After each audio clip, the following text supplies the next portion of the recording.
Here they are, Representative Lewis and Elwin Wilson, a former KKK member. Nearly half a century has passed since that attack, and John Lewis says all is forgiven. Elwin Wilson is joining me from Charlotte, North Carolina, and Representative John Lewis in Washington. Thank you both for joining us. Very courageous of both of you to do this. Thank you. Mr. Wilson, I know you've spoken to the congressman recently, but is there anything else you'd like to say to him? I've thought about him a lot since I left Washington, and I found out what kind of man he was, and I enjoyed the trip up there, and I didn't think I'd ever see the day when I'd find out who I beat up at the bus station in Rock Hill. And it started off with, they had picture of, they called them the City Sisters in Rock Hill that went to Friendship College. Mm-hmm. Then they had the Friendship 9 that went to college there. And when I saw the sisters, I'd already tried and did change my life. Mm-hmm. And I'm talking about spiritually and everything. I'm going to continue on and let you talk in a little bit, but I just, before we go forward, I want to get Congressman Lewis's response. What do you say to him after, I mean, you were beaten up, hurt pretty bad, lots of other folks, some people even lost their lives because of the actions of men like Elwin and Mr. Wilson. What do you say to him? Well, I said to Mr. Wilson when I met with him early during the week when he came to Washington to visit with me, and he said he wanted to apologize and that he was sorry, and I said, I forgive you, and I don't have any bitterness or hatred, because it was in keeping with what we believed in, that we should have the capacity and the ability to forgive, that love is much stronger than hate. And it was very moving and very touching for me for him to come to Washington and say, I'm sorry for what I did.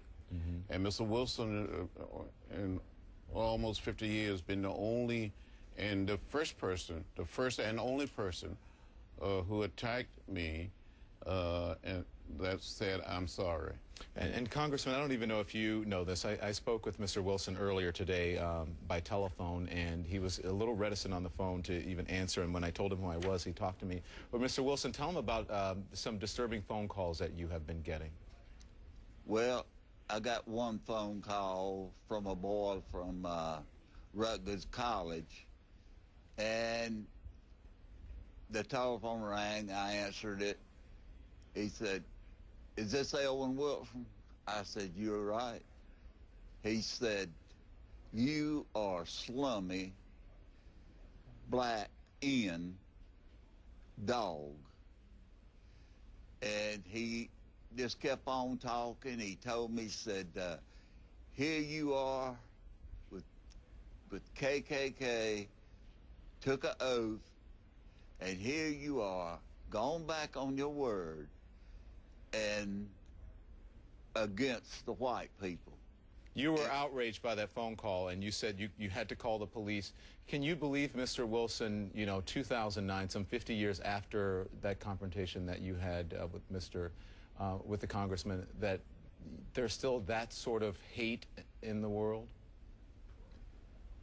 Not as much as it used to be, I don't think. Yeah. But I'm sorry that someone would do something like that to you, Mr. Wilson, that someone would call and use those words, and it is sad, but what you are doing, I think, is right, and it's very much in keeping with what we all believe in. Mm-hmm. Mr. Wilson, do you have people are watching? What do you want them to know about why you did it and about what we should be doing or how we should be treating the topic of race right now in this country?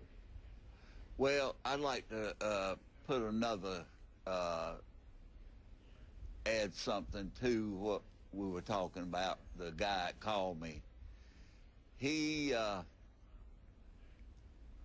don't know why he would be like that, because just like I told him, I said, one day I hope that you get the hatred out of yourself, and he said, well, why did you change? I said, well, my daddy always told me that a fool never changes his mind, and a smart man changes his mind. And that's what I've done. And I'm not ashamed of it. And I'm not trying to be a Martin Luther King or something like that. It all started off with Andrew Dye in the local newspaper, and snowballed on up. And I never would have thought I could apologize to this many people. Well, you got the chance. I feel like I'm apologizing to the world right now. Oh, well, thank you, Mr. Wilson.